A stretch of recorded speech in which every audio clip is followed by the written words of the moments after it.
Om Tadashiva Samarambam Shankaracharya Madhyamam Asmadacharya Paryantam Vande Guru Param Ishvaro Guratmeti Murti Veda Vibhagine Vyomabda Vyapta Dehaya Dakshinamurtaye Namaha Sava Vedanta Sedanta Gocharam Tamagocharam Govindam Paramanandam Satiguru Pranatoshimaham Om Shanti Shanti Shanti Om Namaste. So mantra 4.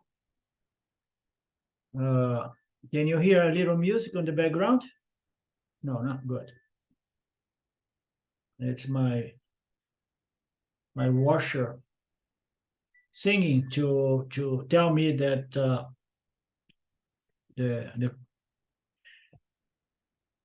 washing is complete. So mantra 4, the second quarter is Taijasa, whose field is the dream state, whose consciousness is inwardly, who has 7 limbs, who has 19 mouths, and who is the experiencer of the subtle objects. Okay. So what is mostly significant here is the concept of the Taijasa, the dreamer. He has the subtle bodies there, but it's inwardly oriented, and it's relevant to note that when the visual becomes the Taijasa, the dreamer, it loses the physical body. So there is no physical body when the visual becomes the dreamer, the Taijasa. So our 5 sense instruments belong to the physical body. The Taijasa does not have physical body,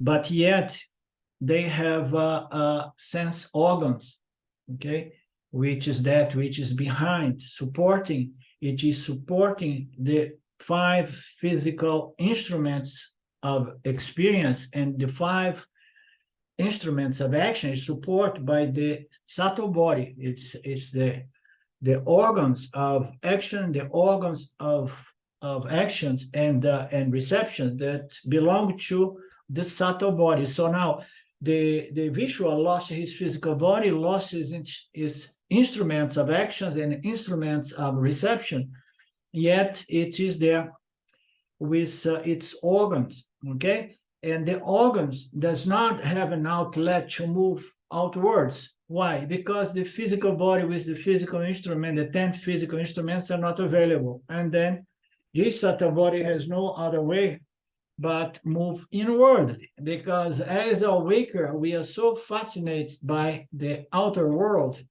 that we move very easily outward. So the entire effort of a spiritual seeker is, as the awaker, to begin moving inwardly. Because if we leave it to our nature, so our nature is going to be extrovert, then just follow these 5 channels and contact the world of the objects. So what I'm trying to say is the Taijasa is the dreamer, and it moves inwardly, having no access to the world. It's somehow, from time to time, it wants to experience something, and it's experiencing what? It experiences the impressions, the mental, emotional impressions that remained in its mind from the interaction with the outer world of objects through the 10 physical instruments of reception and action. So any interaction lives about impressions. These impressions are retained in the subtle, in the mental level, and then having no access, no outlet to move into the world. So consciousness appearing as the dreamer projects this world, which is based on what? It's just shine consciousness on one's vasanas. Have you ever thought about that? It's shining my vasana. Now, oh, I don't have the world like that. I'm going to see, opa, good, some rain is coming. It's going to shine my inner material, okay? So the consciousness moves inwardly. And then again, it has 19 mouths, 7 limbs, and so on. And it's going to experience the subtle objects, the impressions. It's almost like a recycled object that I have experienced out there in contact with the Vyavaharika. You know?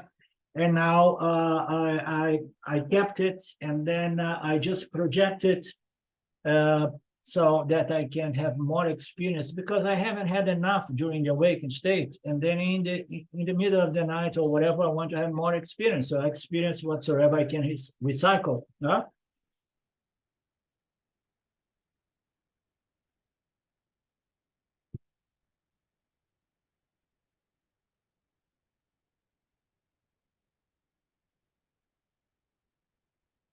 When I get away from the awakened state, yeah, and the awaker, I'm no longer associated with the physical body.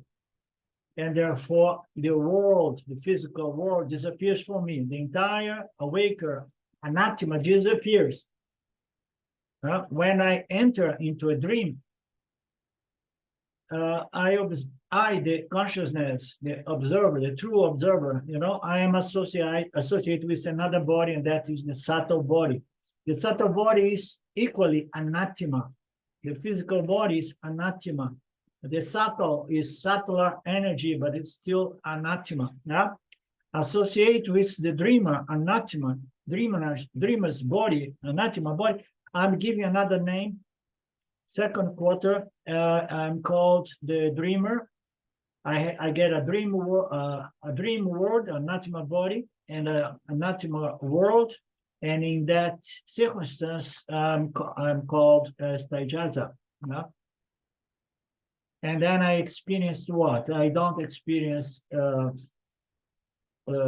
Virat. I don't experience Ishwara. I experience Hiranyagarbha, which is the mental universe. So what is this mental universe? Is the door within that takes us into mysticism and esotericism, because everything happens in the mental world, which is collected, somehow constructed and sustained by all jivas, by the power of this Maya, that is not called Maya Shakti, but it's called what's the name again?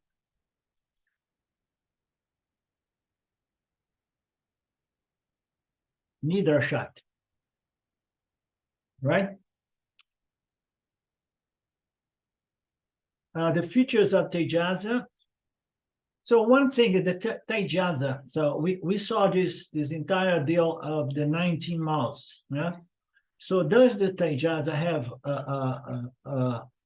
an intellect really? So this is subject to discussion as well, because the Tejaza seems to be so stupid. Yeah. And so he does not have a proper faculty to determine and discern, and see things, and everything is happening like flash, and the Tejaza is lost there, running for something or running from something. So we say that it has an ego, it has has 19 mouths, meaning to say the ego, the intellect is there, but it's more like unconscious. So what we experience our unconscious mind, or at the most some subconscious mind in the dream state. Yeah. So experience our unconscious mind or subconscious mind is an experience that does not happen in the conscious mind, but it is in the dreamer mind, which is a subconscious mind or unconscious mind. So not having your mind fully conscious does not give you much the power to determine anything. It's more like instinctively you are running from things, and it's okay. We can say that we have everything there, but the intellect and the ego, the intellect does not serve much. That's why the dream world does not help us much with spiritual development. Yes, Lynn? Yeah, so there's no free will as we understand it in the waking state, really, right? Yes, no, you are just respond totally instinctively, automatically to those projections. So here and there, some people related, and I had the experience as well of enjoying a certain degree of discrimination within the dream state. And sometimes people they are working so intensively in this challenges in this self-inquiry, that they move into the dream, and then they discriminate the dream as a dream, and he starts suspecting there is some element of discrimination, operating there. One time I shared that with Ramji, and I had people sharing that with me as well. But generally speaking, we go there and we just from the deep sleeper, from the sleeper, we have this flash, we experience this subtle world, and we respond automatically or instinctively, to those objects. So why we cannot really grow through the experience of dream? Because our intellect is not available to us in a manner that can help us to extract wisdom from experience, and it's more or less on the same lines what we experience on these other locus, because this is my take, my understanding. On these locus, we experiencing as well on similar manner, and not having our intellect fully available for us. That's why it says that it's just, what was that analogy? It's like take a vacation and spending a lot of money until you need to go back to do more work, to save more money for your next vacation, punya, or going into a papa realm in which you're going to pay for your sins, something like that. But it's all, more or less, it's the system doing its thing. It does not involve much the intellectual faculty of an experiencing entity. So like Swami Paramarthananda said in that contact with Mark, So it is an experience in duality. Understand? There is an experience, and it's not that it's a subject experience. It's an object experience, but you experience these vasanas, these mental, emotional things that appear in duality as an experiencer and an object of experience. Therefore, there is an objective experience, but it does not offer much to us in terms of spiritual growth or wisdom. That's why we need to come back, get our instruments, and then interact with this dense dimension in which we can learn some lessons. Now, so the concept of inward consciousness is in words. The regular sense organs are not used to experience. Our sense instruments cannot experience the dream world. This is important. The sense instrument cannot experience the dreams, but the sense organs are going to experience the dream, and the sense organs are going to bless the physical instruments to experience the physical material world as well. 19 mouths, again, is associated with those instruments. This internal world is called the world of vasanas, which are residual or of past experience. Something interesting? I have had some dreams in my life that it felt so real that left as well, left some, how is it put here? Registrations, impressions. I have experienced some dreams long before that was so strong that left some registration or impression in my mind. And then it came a point that I was like, that experience happened when I was 5-10 years old. It happened in this life, or it was a dream, or it happened in a previous life. I don't know if you guys have had that kind of experience. It flashed like, and then sometimes it would flash again and see, where is it coming from? From an experience in this life? Or it's just some residual or impressions from past lives. Yeah? So we experience the world made of vasanas, which are impressions or experience which were retained in our subconscious or unconscious mind. I have had a dream, I think I shared with you guys, I was being tortured somewhere on a desert, and that was an impression or a memory registered so deeply in my unconscious mind, but somehow it flashed, as I have described to you guys. You guys heard me telling that story. So it is a distinct universe because my dream is available only for me. So it sounds good, huh? Nobody can see this universe of mine. There I can do anything. I don't need to be concerned about people's opinions. So that's why sometimes we say it's subject, but it's not really. There is a duality, experiencer and experience objects, which makes it an object experience as well. And the world, the universe we experience is called Hiranyagarbha, but we experience it in a way that the other souls dreaming cannot see that I am experienced as well. No? So we experience this subtle world of mental, emotional impressions, but nobody knows exactly that I'm doing that. And the macro level is one single Hiranyagarbha, okay? But we tap into it, and our experience is very private. This Hiranyagarbha has 7 dream limbs, similar to the one of Vishwa.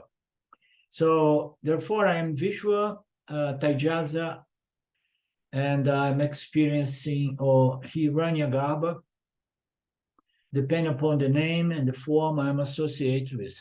So consciousness becomes the Vishwa, becomes Virat, because consciousness is going to split as the experiencer and the experience. Therefore, we have these 3 pairs. Consciousness becomes the experiencer, and the world of experience in the awake state, it becomes the dreamer and the world of the dream, which is the Hiranyagarbha, and later on consciousness is apparently split, so becomes the dreamer, Prajña, and Ishvara, which is the macrocosm causal body. Yeah.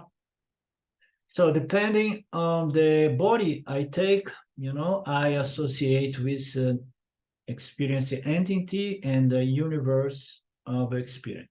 Are we on the same page? These are basic things, is the structure that is going to take us to other aspects of the Mandukya, which are very nice. So here there is a little recap.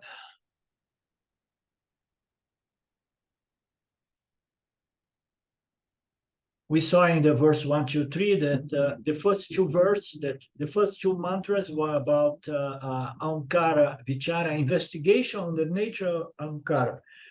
The verse 3, it's an investigation into the nature, inquiry into the nature of Brahman, okay, Atma, okay?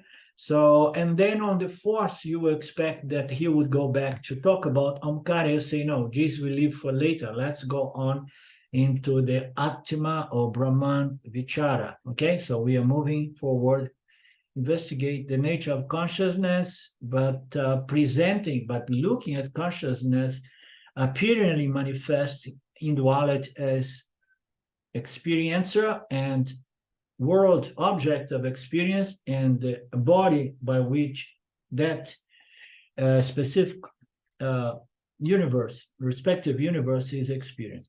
For that, we broad divide the entire creation as the observer and the anatima, the observed world, and the body or the instrument, which is also anatima. It's important we understand that our physical body is as anatima as the universe, the physical universe I experience, and my dream body, my subtle body, is as anatima as the universe I experience as a dreamer.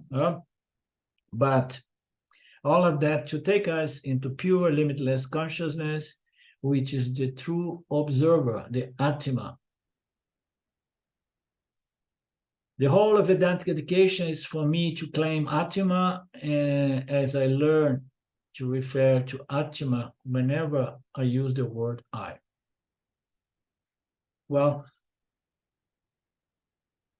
I learned to refer to Atma when I use the word I. Atma consciousness has an existence independent of Anatma, and therefore is such. So I learned that I am Atma, okay?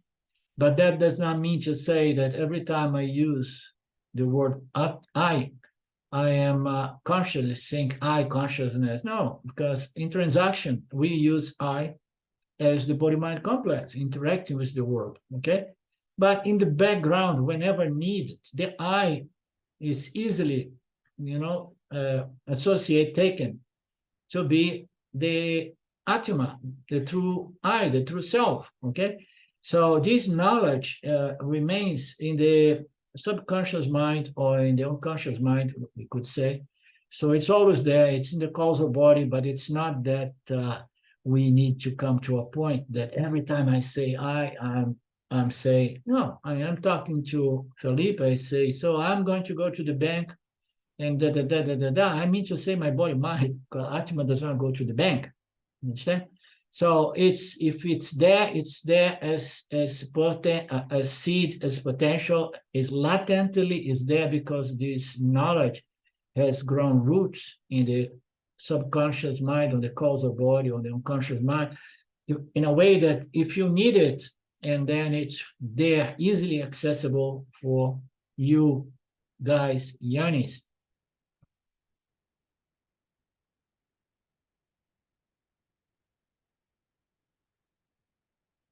The entire Anatma is Mithya, I am Satya. I myself prove the existence because, as we have seen in the Mandukya, Mithya is that which can be experienced and known.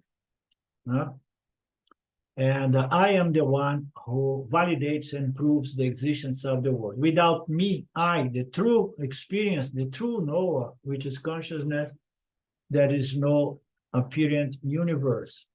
Atma is Satya, Anatma is Mithya. Anything experienced and known is Mithya. So we have divided consciousness into 3 sections. And here it says that the dreamer is Anatma, and in the sleeping state, we have the Taijasa, which is there but is not there. And then here it's potential Anatma. It's an interesting concept because the Taijasa is there as Anatma, but it's not really manifest as I am experiencing nothingness.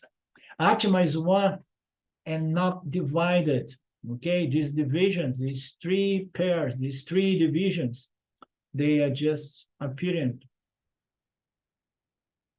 Each one of these 3 divisions is divided into the body and the universe, its respective universe.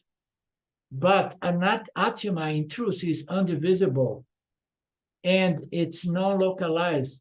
Atma is pervading these 3 lokas. Which lokas? The loka, the physical material loka, the dream loka, and the deep sleep loka. So Atma is all pervasive, and it's not localized in any local. All locals are superposition, projection, occurring within consciousness, the only reality.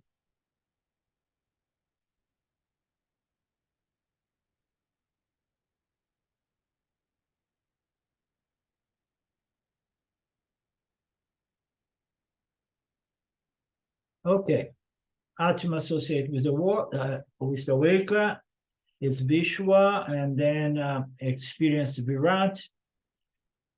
Vishwa and Virat together is giving a certain name. It's called the first quarter as well.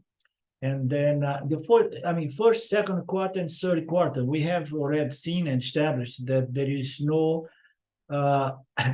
real entity in this fourth quarter experiencing another universe in this fourth quarter, because the mind says, okay, there are three divisions, in which one we have an experiencing entity and the universe to be experienced. Then we say in the fourth quarter, likewise, there will be an experiencing entity experiencing of the fourth universe.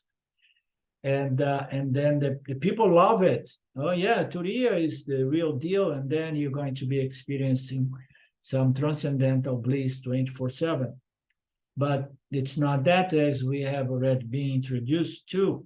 Turiya is just consciousness, Atma, not associated with any experiencing entity and its respective world. So unassociated consciousness is Turiya. And so if Turiya is non-association with any agent or world, so there is no question of Turiya, providing us with a specific, wonderful, transcendental experience, there is no experience in Turiya. No? This is the most important thing to understand.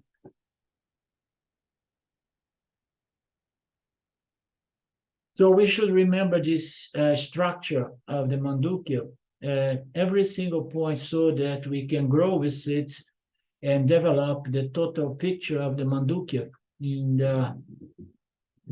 the other mantras, through the other mantras.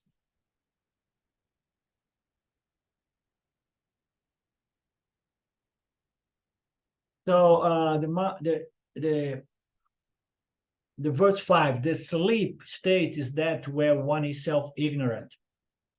One does not desire any external object. One does not see any dream object. This third quarter is called Prajña, whose field is the sleep, the deep sleep state, who is undifferentiated, who is a mass of pure consciousness or mere consciousness, who is full of ananda, who is the experiencer of ananda, and who is the gateway to the experience of the awakening and the dream state. So it's a big, rich verse. First begins saying that everybody is self-ignorant as the Prajña, as the deep sleeper. Self-ignorant because we are there, but we don't know that we are there. Yeah. If we would be there, oh my God, I'm experiencing nothing, but I'm fully conscious that I'm experiencing nothing. No. So you are self-ignorant. You disappear. And my first guru was so crazy that he used to try to understand what happens in that kind of state. And he had a doctor who was his friend. Somehow he blackmailed this doctor, and this doctor was forced to give him some anesthetic because he wanted to follow the thread of his conscious mind to see if he would remain conscious aware once its ignorance takes over. He wants to hold on to his conscious mind, and and he failed again and again until he gave up. Because we become self-ignorant. We are not there knowing that we are there.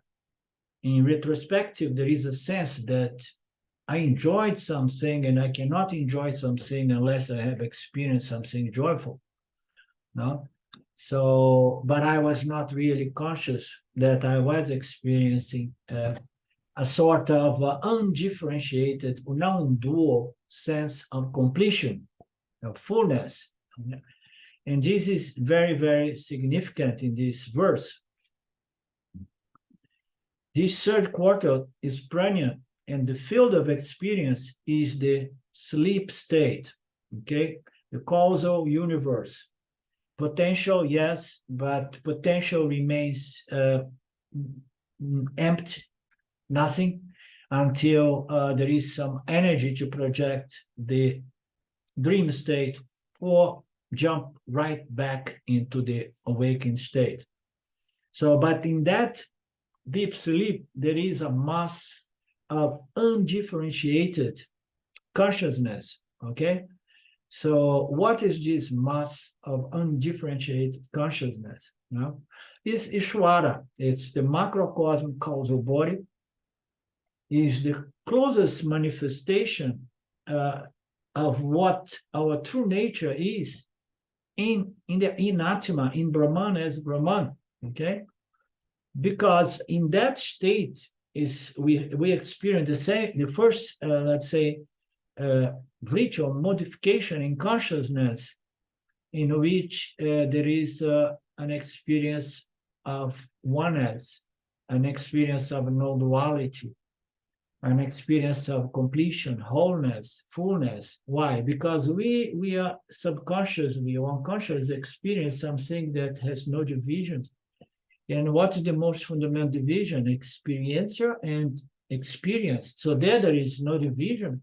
Therefore, we say it is a source of ananda, okay, available for us every night. We can go there, we tap into that state, and then sometimes we wake up in the morning and say, wow, I had such a beautiful night, okay? Beautiful, peaceful. Huh? I was experiencing this, my non-dual nature, but I experienced it subconsciously. Okay, there is a certain level of subconscious experience, and I'm experiencing something from the realm of duality of experience is the closest thing to my true nature, which is not experienceable, which is Brahman, Atma, Satchitananda. So I cannot experience myself, but then Ishvara says, but I'm going to give you a small flavor to you in a certain state called deep sleep, dreamless sleep. There you're going to experience something which is whole, full, and complete, because there is no division. There are no objects in there, and there is no subject and object either.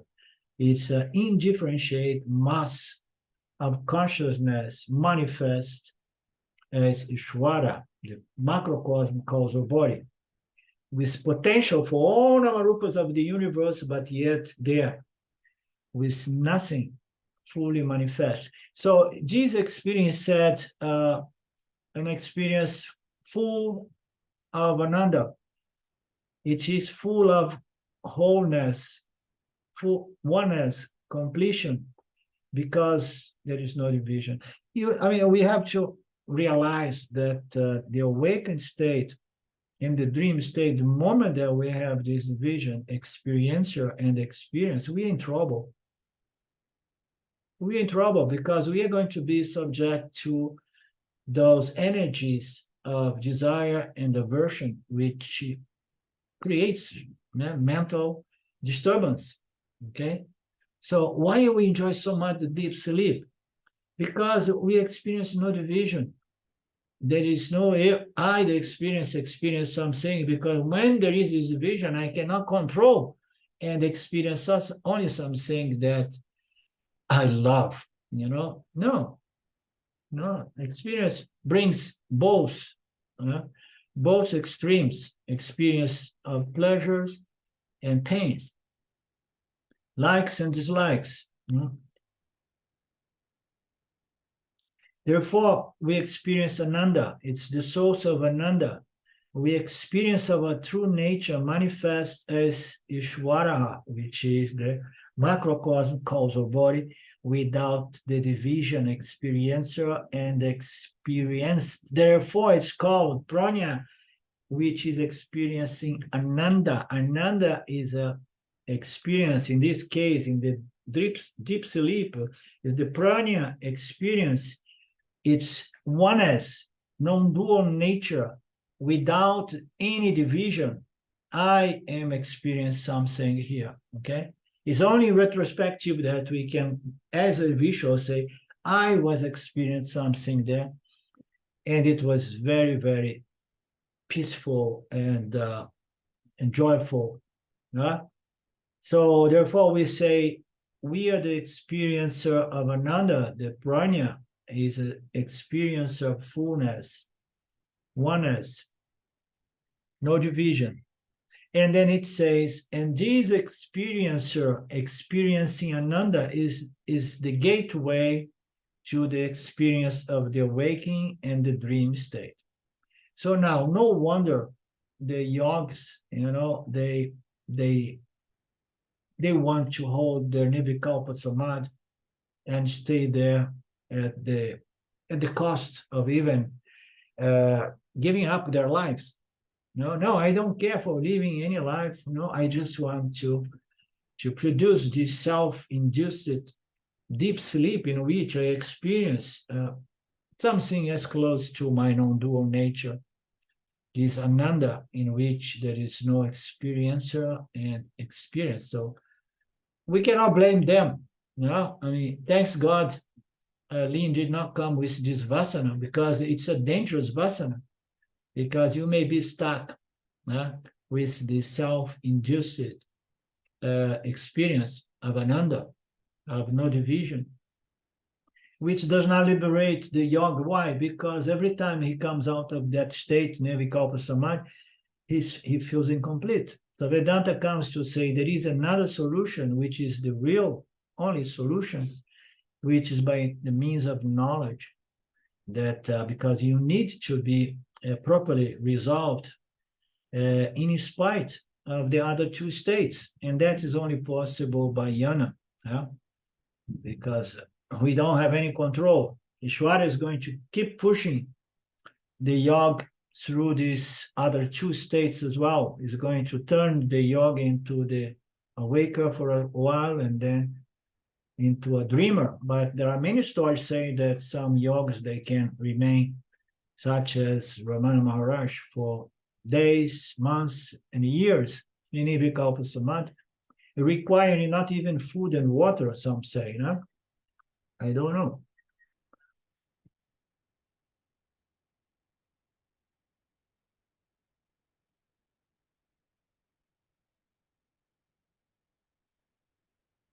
It's the gateway to the experience of the awakening and the dream. So it means to say that every time we appear as the awaker, we appear from the ananda, from the deep sleep state. So the scripture says that we always have to pass by the sleeper to appear as the waker or appear as the dreamer, okay? What it means to say? It means to say that if you are dreaming, you never appears as the awaker without passing by the sleeper.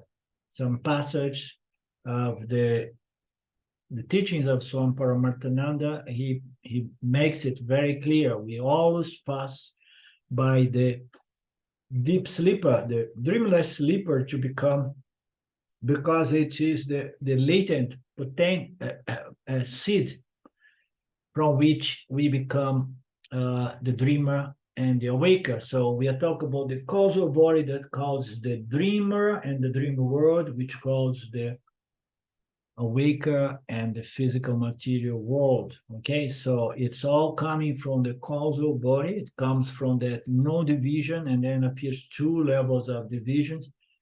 So that's the point. It's not extremely important, but it's a good point. The Upanishad describes what the sleep state is.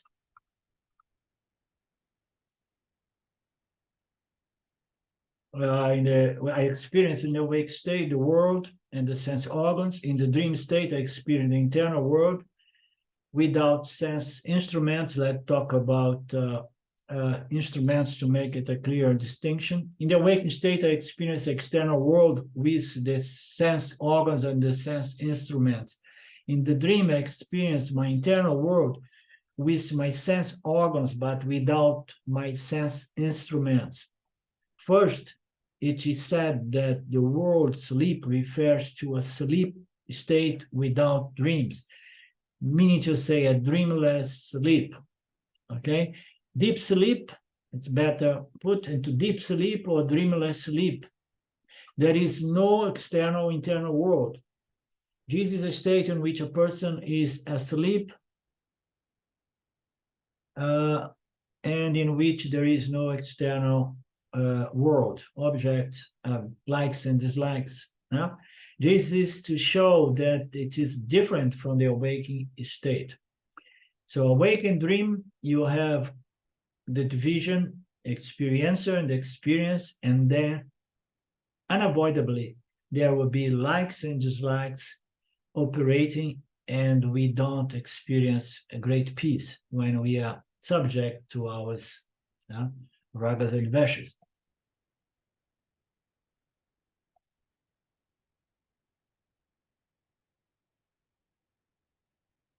So this sleep is definitely different from the awakening state and the dream state. Sleep is defined as a state that is different from both. We cannot say that the objects are not there during deep sleep. Okay, now we go into some subtle Vedantic waters here. So we cannot say that objects are not there during deep sleep. Why not? Why we can say that they are not there? We cannot say that objects are not there.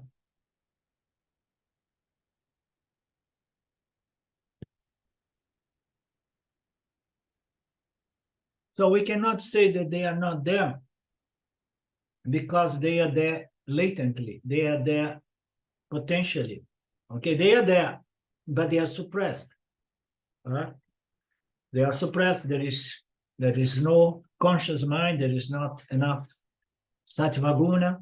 There is a mass. Sometimes this deep sleep state is also described as a mass of indifferentiated tamo guna. So when the subtle body develops too much tamo guna, as we know, we need tamas to go to sleep. When it becomes, and then this subtle body does not shine, producing this fundamental division, experiencer and experience. And then in that condition, all our desires and fears are suppressed because they don't shine, they don't manifest in the conscious or subconscious mind, which is the case of the dreamer and the dream world. Okay, so during that deep sleep, we cannot say that objects are not there. They are there as potential, waiting to appear the moment I become the dreamer or I become the awaker. Okay, so it means to say they are there, but they are suppressed. It's very, very easy to understand the logic. They are there. Why? Because it comes back. It comes back. Oh, I have a problem in my mind. Some people say, so try to work with this problem. It's giving you a lot of trouble in your life. It doesn't matter. It appears and disappears. And then when it disappears, I have no problem. But we can never say that problem, that psychological problem in analogy, has disappeared. We just to say that now they are not visible, they are not manifest. But when you least expect it, manifests again, in analogy. So likewise, the dream, the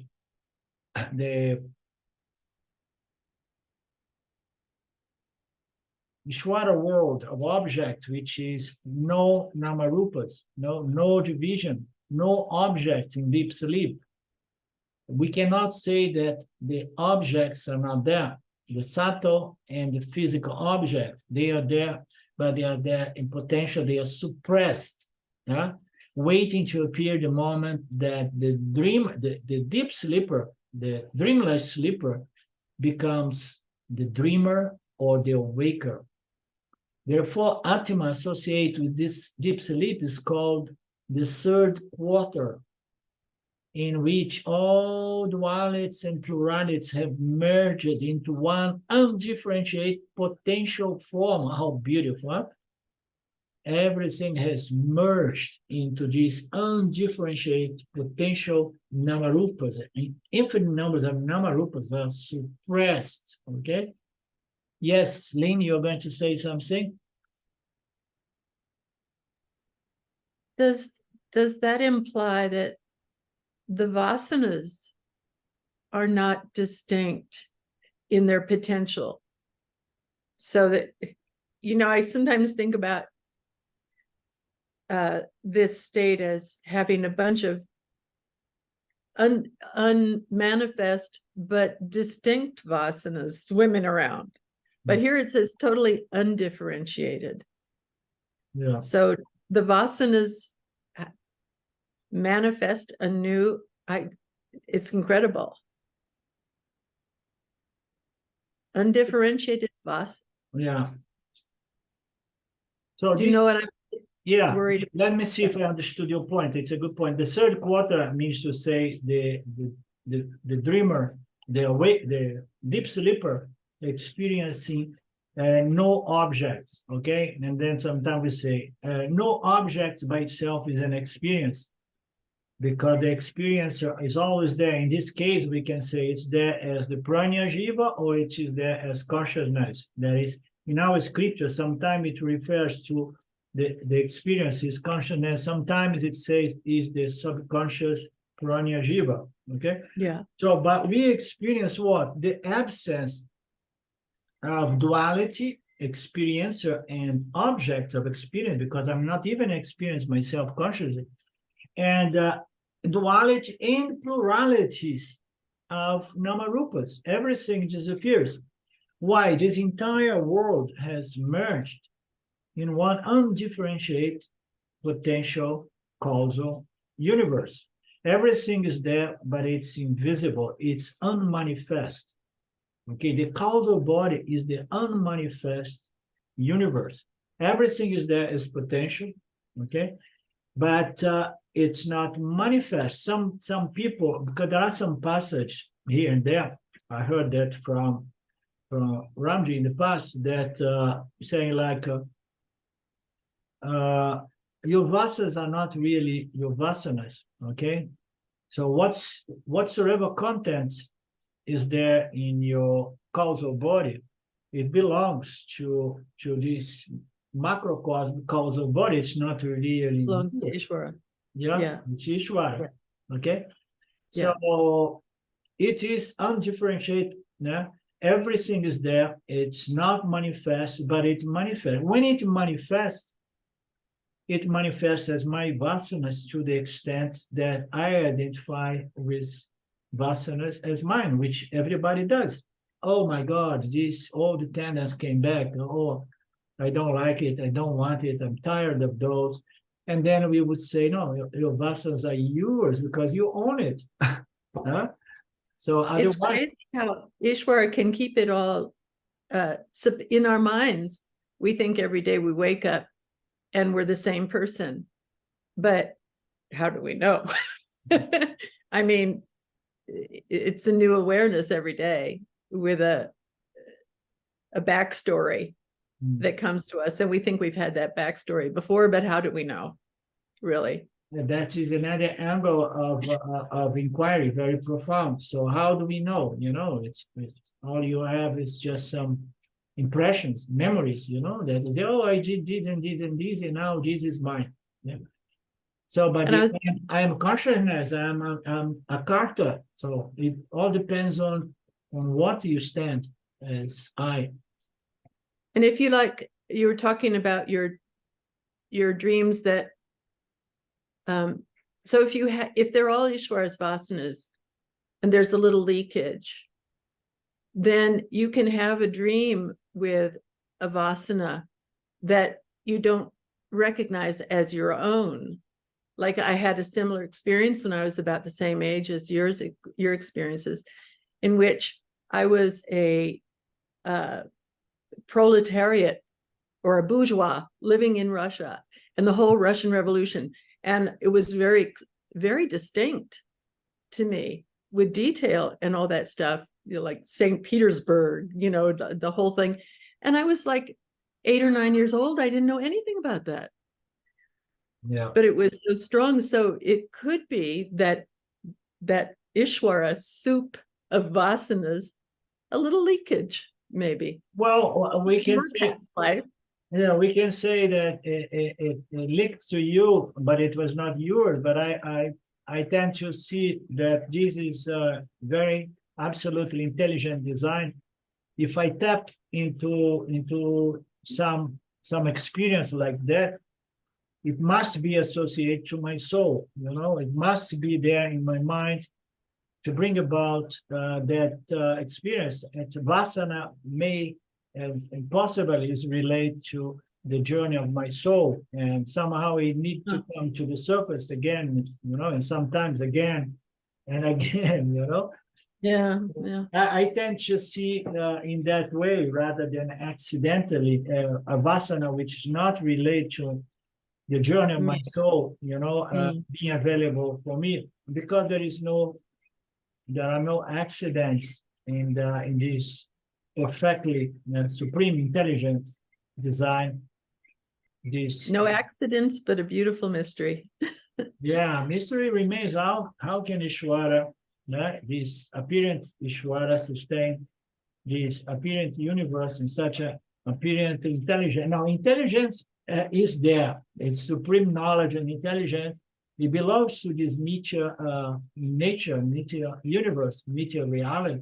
We cannot deny the supreme intelligence and knowledge. Well, and it's better we take it to be something that is associated to us, because if we start taking that, somehow there may be some mistakes here and there, and then we are moving to different waters, you know, which our trust in the scriptures, you know, could be affected, you know. I know this vasana is one muscle of vasana. I can tap into any one of those vasanas.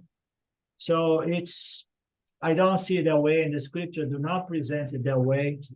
So Thank you. yeah. Good correction. Thank you.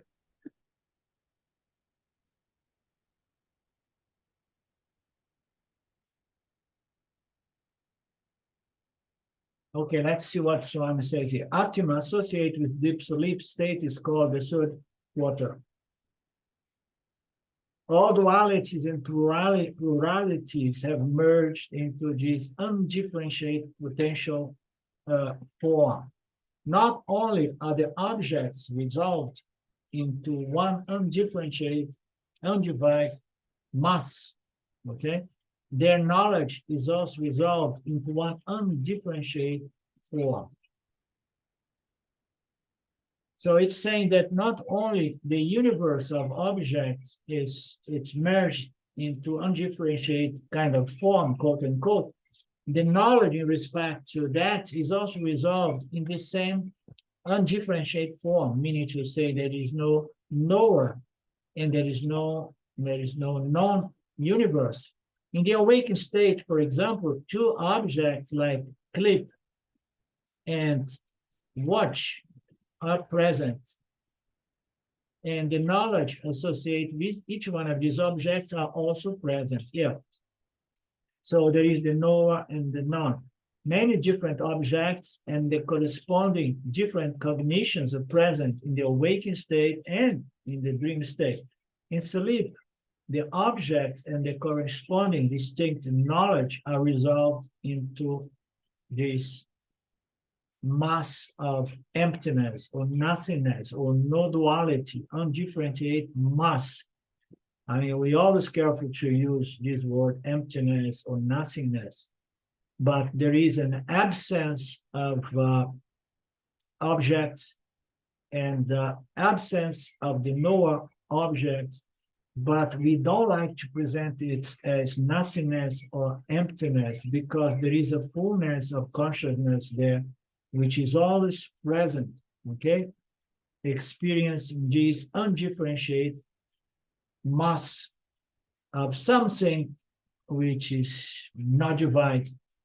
When the objects and experiences are resolved, our problems are also resolved. So that's why some people, when they have too much problem, they take sleeping pills, because when they go to sleep, the problem is resolved. You know? Every object produces a variety of disturbance. So it begins with I like it, I don't like it, and then when I like, I have to work to gain this object of desire. And then when I gain this object, by the time I gain it, I'm already a little bit worn out. And then immediately I think like it, and now what? So how I'm going to keep it? Immediately I develop attachment, and then dependence on the object, being it another person or any other object. So we're in trouble, as we know. And then we are back into samsara. You know, with all those desire, anger, greed, delusion, jealous, and expectation, frustration, irritation. So we are back into the emotional world of the awaker, okay? Unless these energies of desires and aversions were largely neutralized by self-knowledge. And again, it's good moment. It's a good, good to bring up this, because self-knowledge has a certain power to dissolve or to disclose or to reveal the falsity of these desires for completion. By the means of gaining or avoiding objects. Self-knowledge is going to show to the individual that objects have no really source of happiness and peace. And the only source of happiness and peace is my Atma, myself, my conscious existence. So the moment this perspective and this certainty of knowledge is present, what happens with these likes and dislikes, these desires and aversions? They start losing momentum, and they start dissipating, literally dissipating. And that's what allows the jnani to live in this world without experience samsara like the ajnani. You understand? Because the knowledge is going to dissipate. It's going to bring about a diet of starvation to all those likes and dislikes. Naturally, without much effort, by understanding that the objects are not really the source of happiness, but I, my Atma, the Atma, am the only one.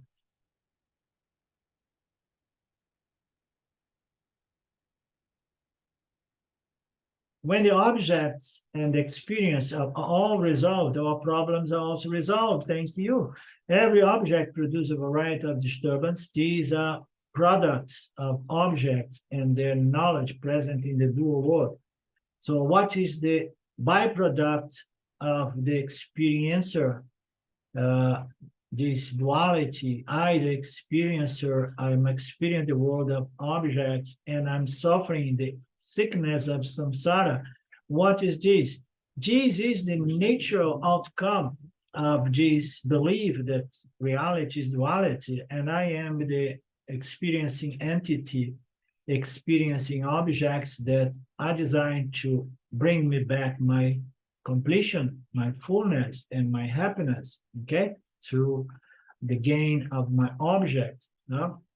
So this is the byproduct in the dual world. Even fear is born out of experience of duality. Bottom line, experience of duality is the trouble, is the problem. But at the same time, as we know that Atma Jnana is not going to cancel duality. the experiencer is going to continue there. The experienced universe is going to continue there.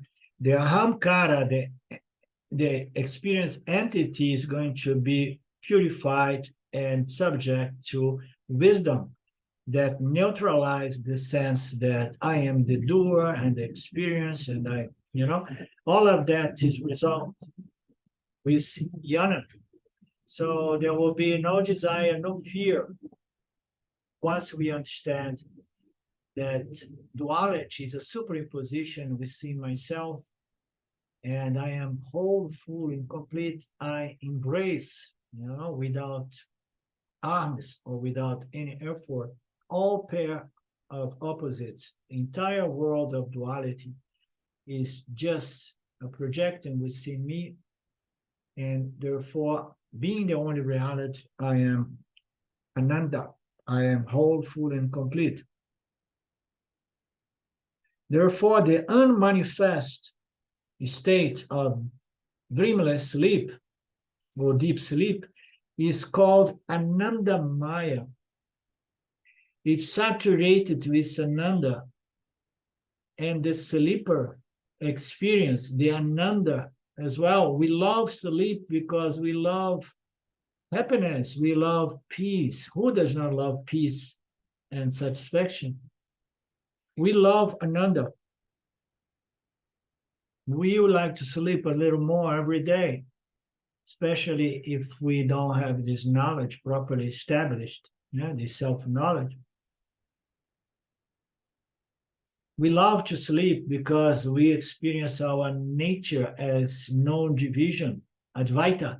The base Vedantic principle is that we love a source of joy. This is a very important logic. Why we love deep sleep so much? Because we experience our undivided Advaita nature as consciousness somehow, okay? The most subtle modification in consciousness, which is the causal universe, we experience that state in that space of no duality, no division. And the logic of Vedanta is that we love ananda, and we love ananda because ananda is a source of peace and joy and happiness. So everybody loves a good night of sleep, because the true ananda is there in our non-divided nature, okay? Non-dual nature. The moment the experiencer and the experienced object come into play, we are subject to some trouble. But we love sleep because we love our non-dual, undivided nature. The basic Vedanta is that we love the true source of joy, and we dislike everything that brings about pain. And it takes time for us to understand that this division, once it is moved by our vasanas, our likes and dislikes, we are living a setup to produce pain, pain, pain, pain, pain. Nobody likes to live a suffering, painful life. Everybody loves deep sleep because it's a source of joy and peace. We cannot declare that we experience ananda while sleeping, but we declare after waking up that we slept well, happily, and I wish I could have slept a little more. So why we cannot really declare, oh, I'm experiencing ananda? Because I'm unconscious during deep sleep. Okay, I cannot declare, but when I become the awaker, I declare that there was something going on there, and I was very happy there. Okay, but now I have to come back, make my coffee, and go about my day, because I have my parabada to exhaust, right? Okie dokie, so the text is becoming juicier. I'm going to mark where we stopped here because there is still too much material, and this is very nice stuff. Anything from you guys?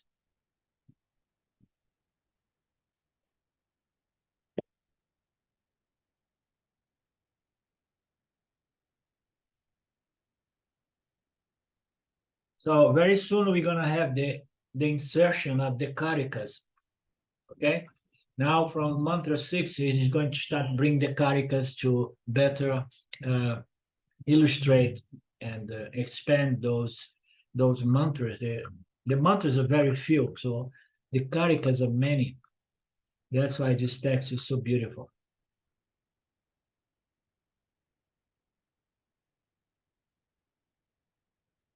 Okie dokie. Om Purnamada Purnamidam Purnamudachyate Purnasya Purnamadaya Purnameva Vashishate. Om Shanti Shanti Shanti. Namaste, my dear friends. We meet again this coming Monday. Ishwara willing, of course. Thank you, Philip. Thank you, Mark. Thank you, Lynn. Thank you, Sylvia. Okay, thank you, Alinda. Beautiful satsang. Bye now. Yeah, I enjoyed it as well. Thank you.